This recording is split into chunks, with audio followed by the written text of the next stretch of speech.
We've reached the finish line. It's the end of the road in the regular season, and Providence celebrates 4 seniors on Senior Day as they welcome the Marquette Golden Eagles to town. It's Big East women's basketball from Providence on Peacock. Let's take a look at the standings now that we've reached the final day of the regular season. The Providence College Friars, they are locked in as the 7 seed, and they will play in the 7-10 game in next week's Big East tournament for the Marquette Golden Eagles. There's a lot of traffic there between 3rd place and 6th place. Bottom line, Marquette, a top 5 finish in the regular season, and they will avoid having to play a first-round game in Uncasville. Hey everybody, and welcome inside. She's Idona Faki, Adam Giardino with you. Idona, this is a Marquette team coming in off of a win on their own senior day, and this is a Providence College team that had a 4-game win streak recently. They come in off back-to-back losses, and they would love to get some momentum heading into next week. Big East basketball on Senior Day is brought to you by Discover. With Discover It, fans can earn cash back on their game day purchases. And Jeep, there's only one. 4 players being recognized for Senior Day here at Providence. You've got Tanisha Brown, Kasia, Gay, Imafidon. Just a ton of emotions, even emotions during shoot-around, not just with the family and friends and the flowers and all the pomp and circumstance pregame. I feel like I'm having some emotions watching. It's bringing me back to some days. Idona, you played at Fordham. Once upon a time. Yeah, here's Gay on the breakout, and Providence has jumped back ahead. What do you remember most about Senior Day? I always say this, what you remember most are the relationships that you build within the program, and that's what you see with Providence, and I just miss being part of a team.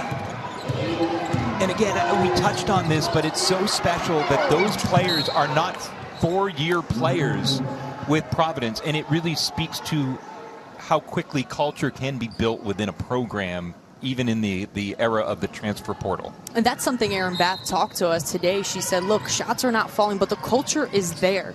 And that's the key, and it will be key as they continue to develop each and every year. Well, what I can tell you is shots are falling tonight. 11 of 14 for Providence as they've got a 1-point lead over Marquette. Not looking like the same game that was a 17-point Marquette win out in Milwaukee the first time. And Providence has just come out here with a different sense of urgency and more physicality in this game. Brown gets in the air. Gay's already got 8. Gets Volker in the air, bangs one off the glass. Rebound, snatched down, and just a clean block assessed. And so Providence maintains possession. When Providence doesn't get a shot early into the shot clock, they rely heavily on Sabu Gay to just create an ISO look for herself.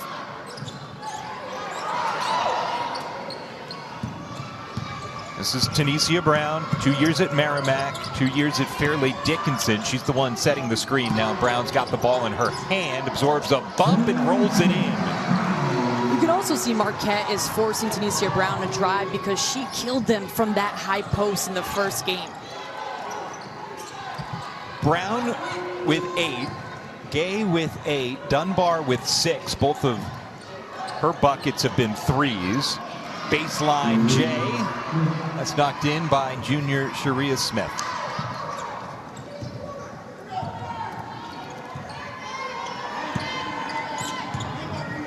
Not short on offense so far here tonight. This Providence team, its last 2 games, 38 points and 49 points. And so again, when we say this is a totally different looking team, Imafidon, too strong, doesn't get the bounce. And it stays at this end. Having Imafidon in the game for Tanisha Brown has really allowed Brown to just stretch the floor with her shot and move without the basketball a lot more. And what does that mean for Brown? Because she's not a 3-point threat. She's made 3 of them this year. But how can a player that's not necessarily a sharpshooter stretch the floor in that way? It's being able to put the ball on the floor, but also shoot the mid-range shot. She's got that in her bag. Imafidon, tough catch. A little strong on the jumper. She's just missed on a couple of these. There have been a lot of good looks for a player in Imafidon who only has 8 points on the season coming into tonight. And not to mention, Imafidon also attracts a lot on the inside, so you imagine that opens up the rest for the other players. Aggressive rebounding action. Imafidon picks up a second foul, and so she heads to the bench. And that puts Brown back in more of her traditional post position. Volker nearly loses the pivot foot.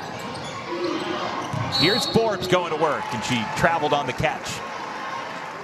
That's the defensive key right there, is getting to her before she even gets the ball. They got to be more intentional about keeping her out of the paint and not allowing her to post up easily.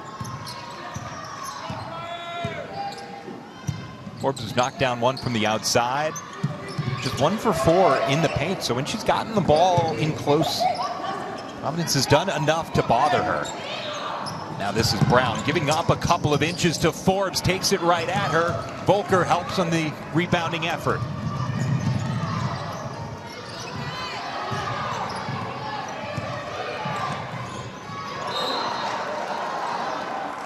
Last deflected by Providence. Forbes needed to see that pass a little bit earlier for Vice on the inside. She had good positioning, but just a little bit too late right there.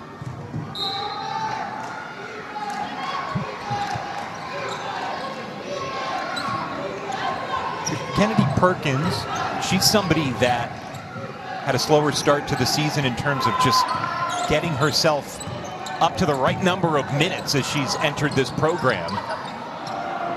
Allie Weiss blows the layup in close. And back the other way, it's Brown who continues to go to work. She's into double figures. The best offense for Providence has been when they're able to play out in transition and really rim run. Forbes in rhythm, knocks down her second triple. And that's why Skylar Forbes is just a mismatch problem, because when she picks and pops, it puts a lot of pressure on Tanisha Brown to get out and recover. Game high 12 so far for Forbes, who, in addition to a couple of threes, has made 4 free throws as well. Back rim, no good from Sophie Hall. Volker pushes. Weiss slows down. Forbes does not, though. Hall pokes the rebound to Volker, and it's swatted out of bounds. Possession stays with Marquette. Yeah, Sophie Hall tried to save that one, but just couldn't.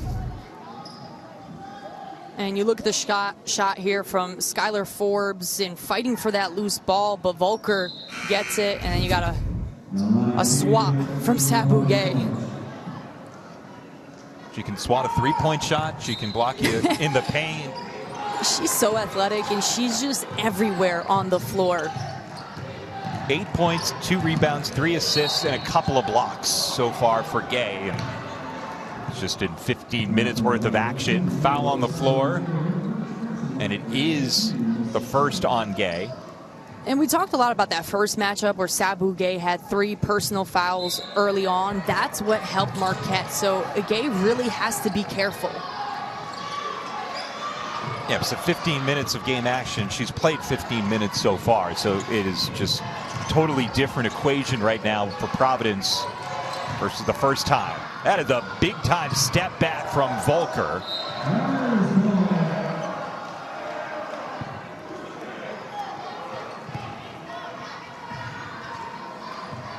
Tied at 28 midway through the second. This is what we've got coming up. It's a slate of men's basketball to tide you over until next Friday, when the Women's Big East Tournament gets underway at Mohegan Sun Arena in Uncasville, Connecticut.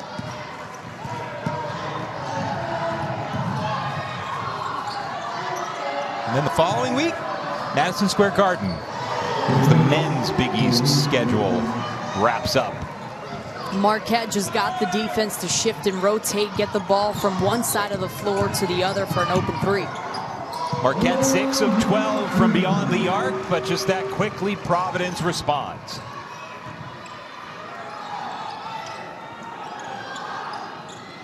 Skip pass from Forbes. Skips over the top of Kennedy Perkins. Marquette shooting it hot from the outside, up one. And just moving the basketball, and Volker stepping into it with confidence. That's what this Marquette team does. They're able to get the three-point looks.